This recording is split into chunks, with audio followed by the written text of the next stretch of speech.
bisa 1.500. Jadi ada di situ seorang caleg dari DA1 ke DB1 hasil rekapitulasi PPK dari PPK ini ke rekapitulasi KPU bisa dimarkup sampai 20.000 untuk DPR RI, bahkan juga dimarkup untuk provinsi, apalagi di kabupaten kotanya. Di backup dari apa itu? Suara dari mana dipindah ke situ? Atau dari yang tidak memilih? Oh, golput. Dari golput. Karena ada juga yang dikurangi mungkin di internal itu, ada juga dari partainya pindah. Tetapi secara akumulatif lebih ditambah daripada yang partisipasi pemilih. Yang tadinya mungkin 60% menjadi 80%. DA1 ke DB1. Kalau itu fatal. Artinya kalau ini tidak dihitung ulang oleh KPU provinsi dengan Dewan Evaluasi Provinsi untuk tingkat provinsi, berarti harus dipertanyakan. Kalau tidak diinstruksikan dihitung ulang oleh KPU pusat atas anggota caleg DPR dari partai tertentu yang memarkah sampai 20.000, ini ada apa? Ya, kalau itu saya kira dari segi jumlah suara yang paling menyolok adalah Tapanuli Tengah karena puluhan ribu untuk seseorang. Walaupun memang dihitung pun itu tidak akan merubah posisi kursi. Baik, tidak merubah posisi kursi. Pak Joni Alert, Anda masuk kelompok 36 tadi enggak? Yang dianggap KPK bermasalah. ICW. Saya tidak pernah saya berkomentar soal ICW. Bukan, yang dianggap dalam survei ICW kelompok 36 kayak Yani, kayak Pak Hari. Oh, kebetulan saya nggak ikuti, tapi saya lihat gambar saya tadi nggak ada. Nggak ada ya? Ya. Pertanyaan Pak Karni ini baik, kan antik-antik aja. Ada lagi Pak Karni, jangan kok lari lagi kok pertanyaan ini belum selesai. Ini belum selesai kok pertanyaan Anda ICW. sudah membenarkan. Nah, ini kan soal penyelenggaraan pemilu. Nah, yang berikutnya bahwa secara umum kita juga harus mengakui bahwa memang penyelenggaraan pemilu itu ya relatif baik. Loh, katanya tadi dari semua kawan-kawan dulu, terburuk. memang kan begini. Kalau ada katakanlah Sumatera Utara kan saya bilang 33. Yang menonjol 2 yang bermasalah. Kan yang kita bahas yang 2 ini, nggak kita bahas yang lain. Kan biasa itu. Kalau 20 yang baik, 2 yang kurang, pasti yang dibahas yang 2. Karena yang baik ini nggak perlu dibahas. Kan ya, biasa begitu. menurut Yani itu hampir seluruh wilayah di Sumatera Selatan yang tempat iya, artinya kan kabupaten kota ini kan 500-an. Tadi bukan menurut saya saja. Ini menurut berdasarkan data survei Kompas, beberapa media juga mengatakan seperti itu dan hampir seluruh menyatakan seperti itu.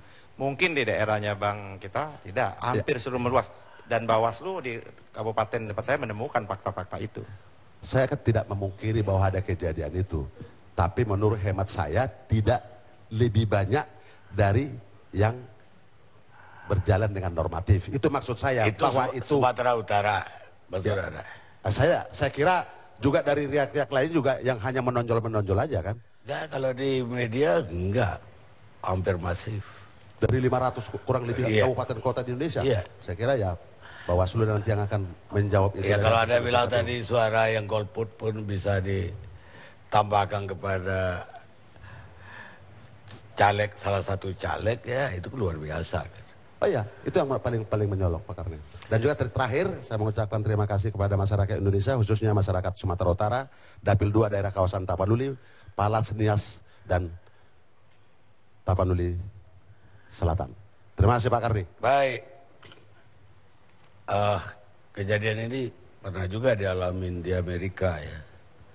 Politisi buruk dikirim oleh orang baik yang tidak memilih atau alias golput ke parlemennya Amerika. Kata William Simon, seorang bisnismen. Pak Bawaslu ada tanggapan terhadap banyak sekali keluhan, harusnya belakangan saya kasih tadi. Ya, saya langsung turun ke daerah Sumatera Selatan. Memang provinsi ini boleh dikatakan masuk kelas merah, ya, dan sangat bisa terjadi hal yang masif di dalam hal praktek politik uang. Nah, tetapi upaya-upaya ini nampaknya praktek itu terjadi ya karena memang ada 3 hal. Yang pertama, caleg dengan penyelenggara, caleg dengan pemilih, dan bisa terjadi caleg dengan caleg. Nah, di level mana mereka bermain, bisa di tingkat KPPS, bisa di tingkat PPS dan PPK. Perubahan berita acara itu bisa terjadi.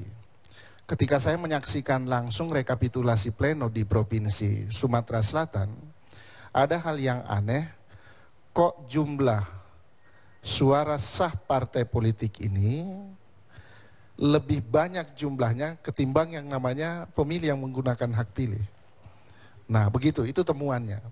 Nah sehingga ketika itu rekomendasi Bawaslu Provinsi di sana adalah ini jadi perhatian serius untuk sesegera mungkin itu bisa dilakukan proses penghitungan ulang atau rekapitulasi ulang pada tingkat PPS. Nah kita punya pengalaman Bang Karni pemilu 2004 dan 2009. Memang 2004 ini tingkat manipulasi suara itu ada pada tingkat PPS. Makanya ketika 2009, rekapitulasi itu tidak lagi diberikan kepada PPS, tapi bypass dari TPS ke PPK. Tetapi faktanya, di tingkat kecamatan juga penyakitnya sama. Nah, muncul lagi di undang-undang ini, 15/2011, itu di tingkat PPS dan PPK lagi. Nah, dari awal kita sudah memberikan warning, tapi sekali lagi PPS, PPK, dan KPPS ini kan domain institusi yang berada pada struktur KPU. Yang kemungkinan besar dalam proses rekrutmen ini yang benar-benar lemah pada sisi integritinya. Nah, dan memang ada kesulitan juga untuk mencari orang-orang yang punya daya kapasitas bagus dan didukung pada tingkat integritas yang memadai. Contoh di daerah-daerah timur ini agak kesulitan untuk mencari komponen-komponen seperti itu. Nah, 3 hal yang menjadi parameternya. Pertama, harus mencari orang yang betul-betul bisa lebih profesional. Yang kedua, integritasnya. Yang ketiga adalah netralitasnya. Nah, tidak bisa sesempurna itu juga yang kemungkinan besar kawan-kawan KPU ini memastikan di dalam proses rekrutmen. Bahwa ada kelemahan dari sisi penegakan hukum, kami harus mengakui juga itu ada. Ya, dalam penegakan hukum pemilu ini, ada institusi baru yang dititipkan atau diberi mandat untuk melakukan penegakan hukum, yaitu Bawaslu, yang harus bersinergi dengan lembaga penegak hukum yang sudah sekian lama malang melintang di Republik ini. Tetapi ada fakta bahwa Undang-Undang 8 2012 menitikberatkan agar ada sentra Gakumdu di dalamnya. Sentra penegakan hukum terpadu yang di dalamnya ada unsur kepolisian. Ya, itu kan belum terjadi. Tapi yang ingin saya tanyakan, apa bisa nggak didisqualified orang yang melakukan? Ya, jadi sangat bisa didiskualifikasi orang yang melakukan markup terhadap perolehan caleg. Ya. Itu dengan cara diinvestigasi terlebih dahulu dan diklarifikasi. Apa yang menjadi penyebab markup itu terjadi? Ya, apa yang menjadi penyebab? Bisa saja karena itu tadi sudah diberikan uang penyelenggara si PPK dan PPS ini oleh si caleg. Ya. Nah, kalau itu terjadi, maka bisa kita hubungkan dengan praktek politik uang. Nah, dalam Undang-Undang 8 2012 ini harus diproses secara pidana.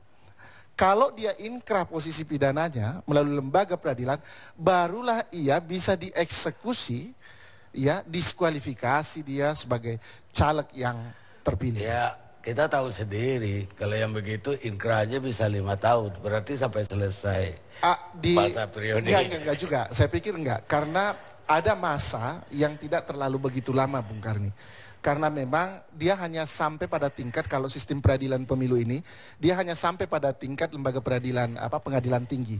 Nah, ketika misalnya mau banding, selesai pada tingkat itu dan apakah prosesnya disqualified itu tidak bisa dilakukan langsung oleh Bawaslu? Artinya tidak proses bisa hukum. bisa saja. Dan ini harus lebih progresif sebenarnya Bawaslu juga. Ketika putusan itu sudah dikeluarkan oleh lembaga peradilan negeri, misalnya, maka Bawaslu bisa langsung memberikan rekomendasi. Ya, karena sifat Bawaslu hanya recommended, dia tidak bisa langsung mengeksekusi. Eksekusi dari sisi administrasi masih menjadi domain Komisi Pemilihan Umum, Bung Karni. Jadi balik lagi ke ya, KPU. Dan bisa